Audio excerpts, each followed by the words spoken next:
Menjadi bahagia dengan tetap menyibukkan diri.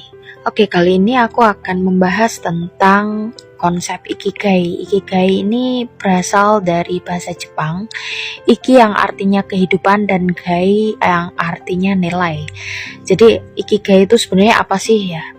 Kita mencari tujuan, alasan dan juga nilai hidup untuk kita menjalani hari-hari kita. Jadi ya kita mencari sebenarnya kita hidup ini untuk apa sih gitu. Makna kita hidup tuh untuk apa. Nah, aku akan membahas ya, di Ikigai ini ada 4 elemen yang harus dipenuhi ya agar bisa menjalankan konsep ini dengan baik. Ya, yang pertama adalah kita mencari yang namanya passion.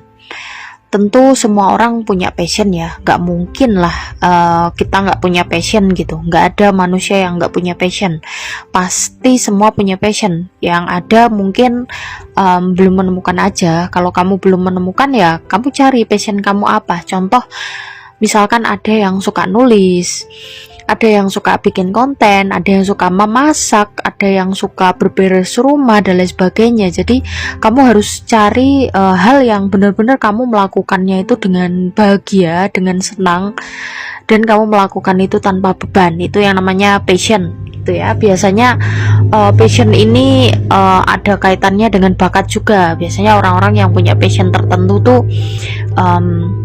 ada bakat juga di situ gitu.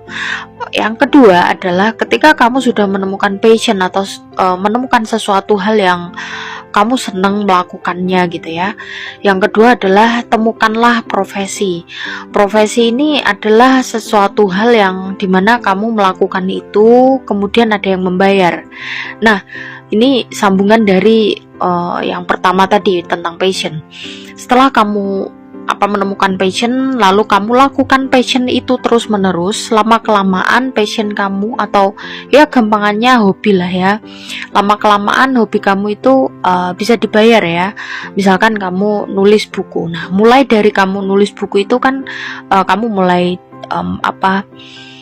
dapat royalti ya ketika kamu mengirimkan tulisan kamu ke penerbit. Atau misalkan kalau kamu hobi masak ya kamu mulai berjualan gitu. Kalau kamu hobinya bersih-bersih ya mungkin kamu bisa cari punya jasa gitu ya, yang dimana kamu bisa jasa bersih-bersih rumah ya. Itu kan sesuatu hal yang halal ya, yang nggak apa-apa dilakukan gitu. Nah, ketika kamu sudah menemukan yang namanya hobi kamu atau passion kamu ini bisa dibayar, langkah yang ketiga atau elemen yang ketiga adalah pekerjaan atau di Ikigai di sini sebutannya vacation. Ini lebih ya daripada profession tadi atau profesi tadi. Pekerjaan ini adalah kita melakukan yang kita yang kita kerjakan selama ini, atau profesi yang kita kerjakan itu itu demi untuk kebutuhan orang banyak gitu.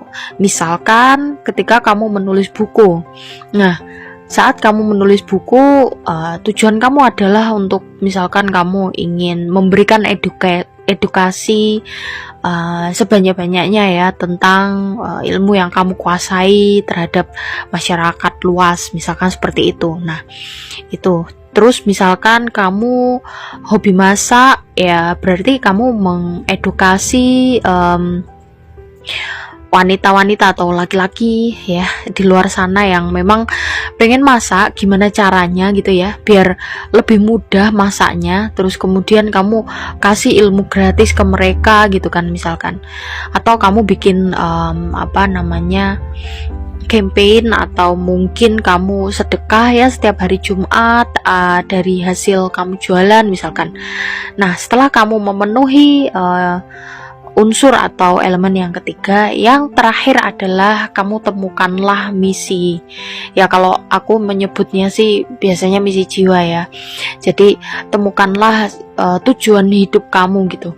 Tujuan kamu hidup di dunia ini adalah untuk apa? Nah, gini, misi ini lebih jauh dan lebih deep lagi gitu ya daripada yang sebelum-sebelumnya. Biasanya kalau orang-orang yang udah masuk ke taraf misi ini ya, menemukan misi ini, biasanya dia udah memenuhi 3 unsur tadi, atau dia secara kehidupan tuh udah cukup ya. Aku bilangnya cukup, bukan berlebih ya. Jadi misi jiwa di sini misalkan memang kalau misalkan kamu memang benar-benar punya passion tadi kan, misalkan kamu cinta kucing lah misalkan ya. Ketika kamu udah menemukan passion, kamu udah menemukan profesi yang bisa membayar passion kamu, terus kamu bisa menemukan pekerjaan atau vacation yang kamu bisa membagikan kebermanfaatan yang kamu kuasai ya. Terakhir adalah misi. Misalkan kamu punya misi mengumpulkan kucing-kucing yang terlantar ya di sekitar kamu, dengan mungkin kamu membuka donasi dan lain sebagainya, dan itulah yang menjadi tujuan hidup kamu gitu. Dan ketika kamu bisa menjalankan semua itu, maka hidup kamu akan sibuk. Dan sebenarnya ini fakta ya, orang-orang yang depresi, orang-orang yang punya keinginan untuk suicide itu biasanya akan bisa terkurangi ya sedikit demi sedikit dengan menyibukkan diri. Dan menyibukkan diri di sini nggak asal menyibukkan diri ya, tapi menyibukkan diri yang benar-benar di sini ada tujuannya gitu. Jadi konsep ikigai ini bisa membantu kamu untuk menemukan kebahagiaan sejati di dalam diri kamu, dimana kamu nggak perlu mencari kebahagiaan di luar dari diri kamu, dan kamu nggak perlu mencari validasi ya. Tentu Tuhan itu menciptakan semua manusia pasti ada manfaatnya, nggak mungkin nggak ada gitu. Kalau misalkan kamu belum nggak tahu ya manfaat kamu diciptakan itu untuk apa ya, kamu cari gitu, jangan nyerah. Kamu dikasih tubuh, dikasih akal, dikasih semua hal yang lengkap ya, kamu gunakan itu sebaik-baiknya. Dan satu yang paling penting adalah jangan kamu terlalu mendengarkan pendapat orang lain, atau menjadikan pendapat orang lain sebagai patokan di hidup kamu. Temukanlah misi jiwa kamu, dan ketika kamu sudah menemukan itu, menemukan makna hidup kamu, maka pasti kamu akan menemukan yang namanya kebahagiaan sejati dan ketenangan sejati.